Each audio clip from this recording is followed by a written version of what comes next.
Les dernières frappes, c'était vers 6 heures du matin, donc dans le centre de la capitale. On a même vu depuis là où je suis une colonne de fumée vers le quartier de Guisha, qui est plutôt à l'ouest de la capitale iranienne. Et puis à l'est de la capitale aussi, plusieurs quartiers ont été visés. Là, il y a eu donc un poste électrique qui a été donc touché par les frappes. L'électricité a été coupée pendant 1 heure avant que ça qu'il ne soit rétabli, donc selon les médias officiels.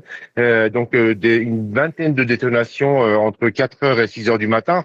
En revanche, dans la ville d'Ispahan, les frappes ont été visiblement beaucoup plus fortes, beaucoup plus puissantes, puisque des vidéos circulent, notamment sur les réseaux sociaux, publiées également par Donald Trump, où on voit d'énormes explosions dans les alentours d'Ispahan. Là, Ispahan qui est une ville historique, mais aussi une ville industrielle et militaire très importante, avec de nombreuses usines, des installations nucléaires, mais aussi des bases militaires qui auraient été touchées, mais on n'a pas de précision pour l'instant. De son côté, Téhéran, les gardiens de la révolution affirment avoir frappé ou visé en tout cas des bases américaines à Koweït, mais aussi en Arabie Saoudite, où ils affirment avoir détruit un système de radar d'alerte pour l'aviation américaine, mais aussi donc des cibles à Bahreïn et aux Émirats arabes unis.